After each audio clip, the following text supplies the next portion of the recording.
I thought you were dead. My death was greatly exaggerated. Hello, Repony.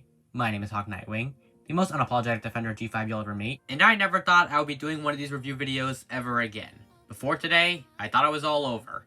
I thought the remaining episodes would never see the light of day, and that Turret Hill and G5 as a whole was always destined to end on an incomplete note. I said what I needed to say in that final retrospective video, I wrote it as a finale, finally accepting that we would never see another one of these episodes ever again. I always thought that some things were just inevitable in life. We're born, we live, we die, Celestia raises the sun, and Luna raises the moon. We go through heartache, oftentimes intense heartache, but sometimes miracles do happen. Sometimes the gods can have mercy on a grieving fanbase. Sometimes when you pray hard enough, the heavens will answer and reward you for your dedication to a piece of media that honestly deserves the world. Sometimes there is hope, and there is justice. And I think the lesson we can all take from this is, you don't ever underestimate the power of the G5 community. You just don't.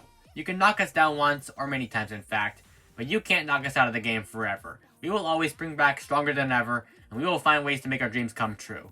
Because today, or rather yesterday depending on when this video comes out, fellow pony analyst Doc Anubis has given our fandom an amazing gift. A full, official episode of Turret Hill Season 2, the next episode to come out after the water park. Yeah, remember that video Doc made on G5's end a while back in which he stated he had access to the unreleased episode animatics? Well, it turns out he's allowed to release them now. The animatics are allowed to go public and we can do whatever the heck we want with them.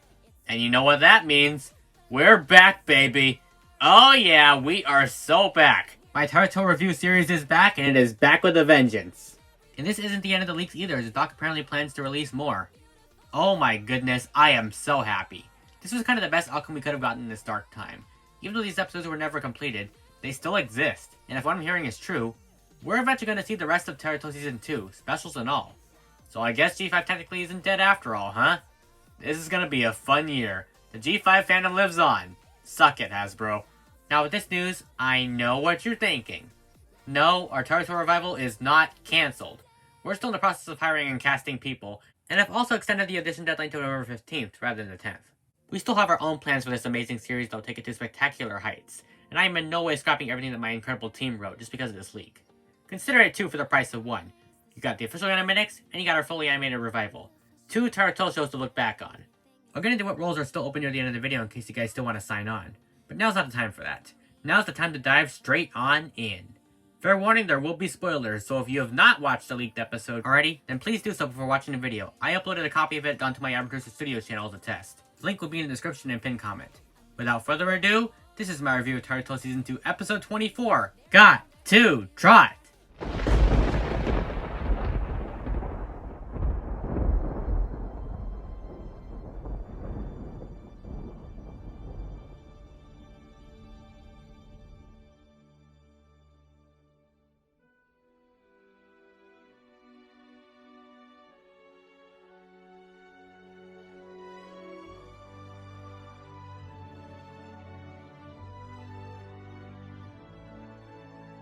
The episode basically follows a beauty contest being held at May Melody. We see the ponies cheering for Jazz and Rocky, plus a much needed cameo from Violet Rainbow at that, before the story pivots to having Pip stylize Sunny, Izzy, and Hitch's mains. We get to see some cool designs that unfortunately never got to be fully animated, RIP, before Pip is announced as the winner and the episode ends. So what do I think of this episode? Well, first of all, it gets tons of extra brownie points for simply existing.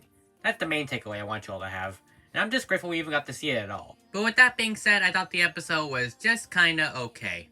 Yeah, that's probably not the reaction you were expecting, but hey, I'm judging this episode the same as all the others, incomplete or no.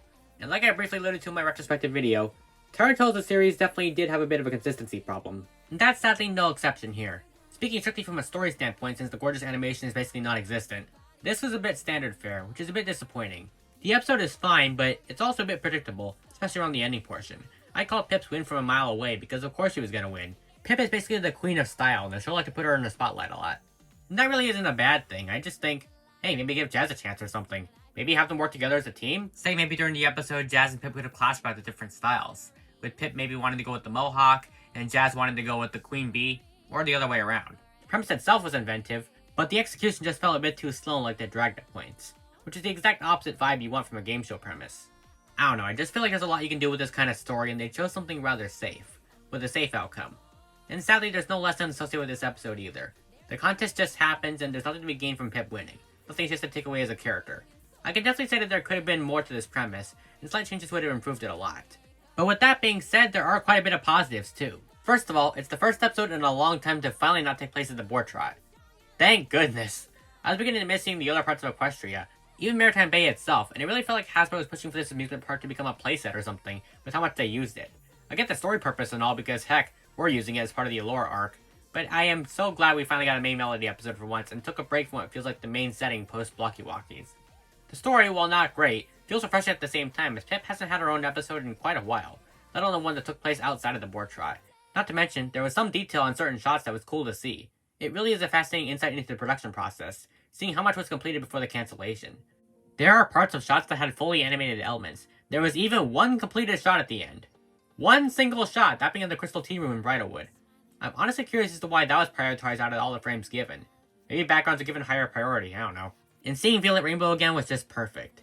She hasn't been shown in a good while, and it was a nice way of teasing her upcoming episode, which I honestly can't wait to see if we get it.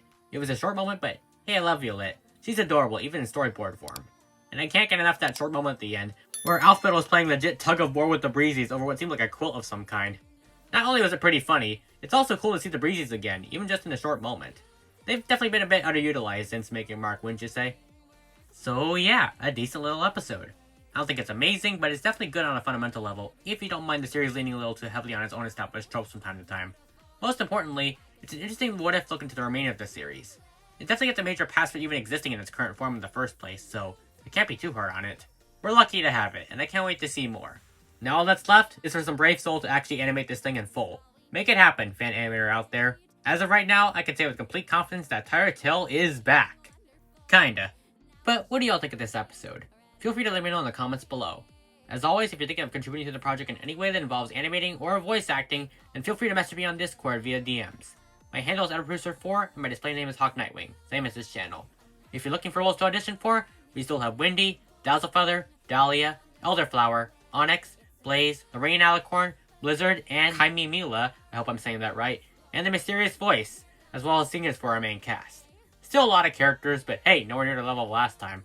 We also need a few more animators on our team as well, and if you can't contribute to the project, then you can always support it via Patreon, where you'll get exclusive early access to new episodes, and special shoutouts in videos. I'd like to give a special shoutout to all our patrons.